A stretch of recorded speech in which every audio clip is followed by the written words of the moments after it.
guys, pag-usapan lang natin ang nakakagulat na balita. Ganito pala guys, katodong botong-boto si Mami Min Bernardo kay Alden Richard. Kaya nga naman guys, alos ang post niya guys kasama ni Catherine Bernardo, si Alden Richard.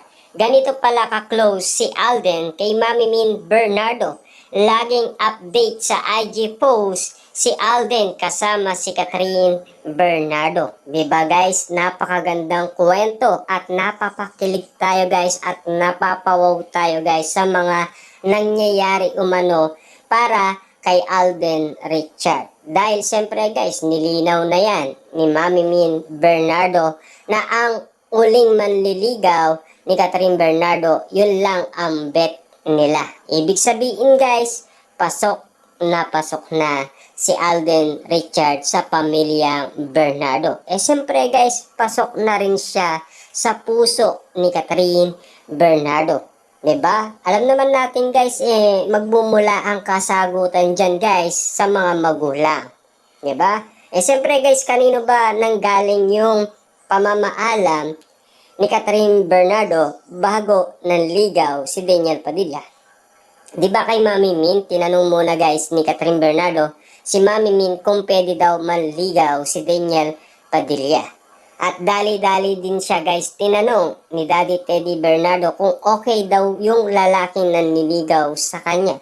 Okay naman ayon kay Catherine Bernardo at hindi na nagsalita umano si Daddy Teddy Bernardo. Ibig sabihin lang nito guys, si Alden tanggap na ng pamilyang Bernardo.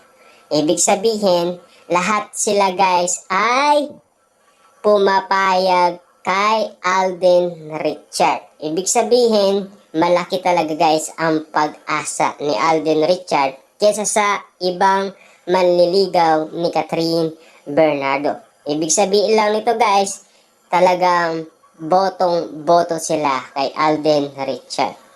Bakit nga naman guys? Ano nga bang katibayan? Ano ang mga nangyaring ginawa ni Alden Richard para mapa-oo guys ang pamilyang Bernardo? Diba? Kasi guys, alam naman natin siguro, nasaksihan na nila lahat ng mga nangyari. Diba? Yun guys, matinding proof na yun para kay Mami Min Bernardo. At lalong-lalo na guys, siyempre, napakasikat nilang dalawa pag-combine nga naman silang dalawa, diba? At lalong-lalo na guys, siyempre, Catherine Bernardo, kahit wala naman si Alden Richard, sikat na sikat si Catherine Bernardo.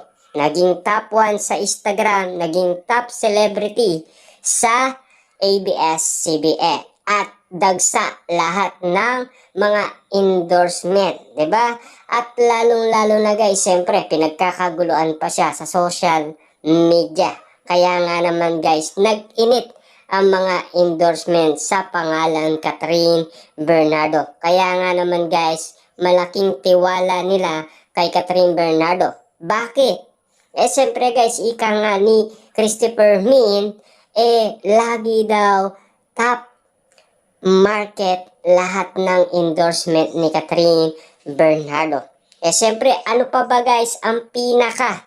Siyempre, naging highest earnings nga naman guys ang kita ni Catherine Bernardo per taping. Dahil napakalaki nga naman guys ng kanyang talent fee. Diba? Kita nyo nga naman guys, no?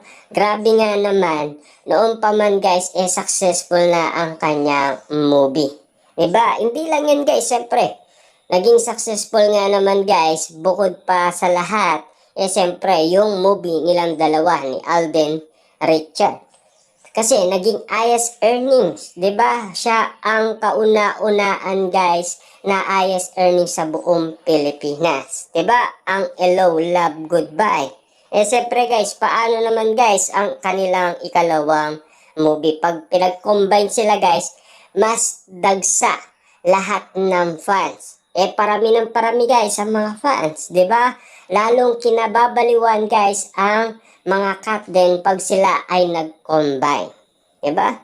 Kitang-kita naman natin guys, aminado na botong-boto lahat ng tao sa cut din. Lalong-lalo na guys, matagal na silang naghihintay.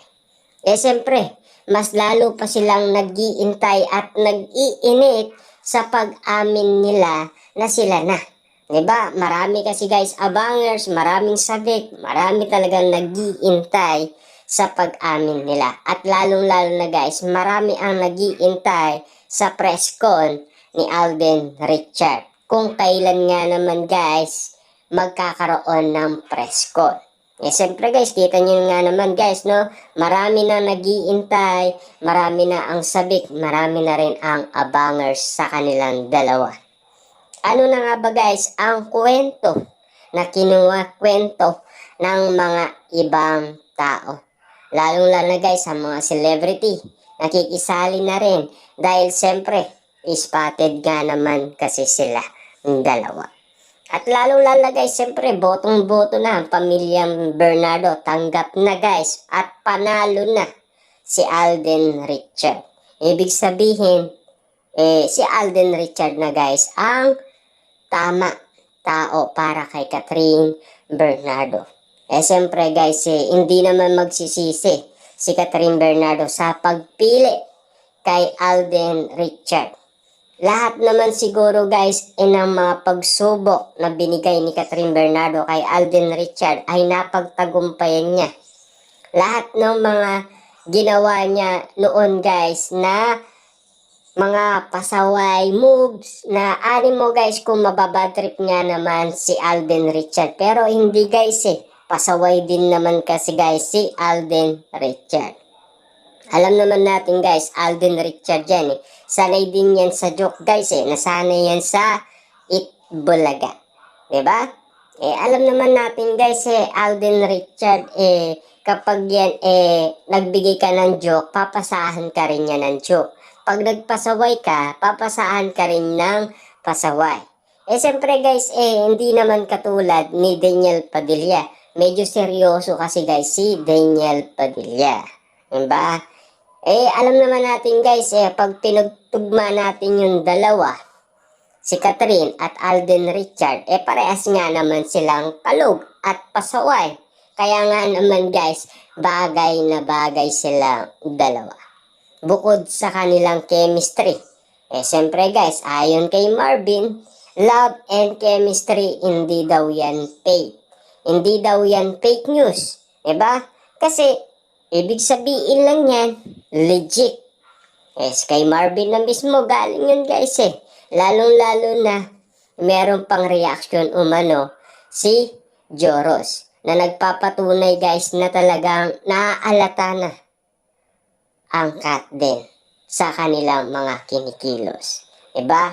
At lalong-lalo na guys, kahit na hindi pa naman nag-open up si Marvin o Joros, nakita nila yung reaction niya, kitang-kita naman guys sa reaction ng cat din. Diba? At lalong-lalo na guys, siyempre, alam na ng mga fans, alam na rin ng mga netizens, ang mga kinikilos ni na Alden Richard at Catherine Bernardo. Maitatago pa ba yan guys? Lahat naman guys ng mga kinikilos nila lantaran na diba? Kasi alam naman natin guys kung trabaho, trabaho lang. Diba? Pero magkaiba kasi guys ang trabaho sa personal life. Kakaiba kasi yun guys diba? Alam naman natin guys close na close silang dalawa at malalim na kasi guys ang kanilang pagkakaunawaan. Siyempre malalim na rin guys ang kanilang sweetness. Malalim na rin kasi guys ang lambing nila sa isa't isa. Diyan kasi guys pumapantay sa kanilang body language na pilit yun ang binabase lahat ng maraming tao. Kumbaga guys, yun ang batayan nila para malaman nila na sila na. Kasi kung makadikit daw si Catherine Bernardo kay Alden Richard, para siyang boyfriend nito. 'Di ba? Noon nga naman guys sinasabi niya pa nga sa mga photographer na pwede ba yan? Photo friendly ba to? Okay ba to?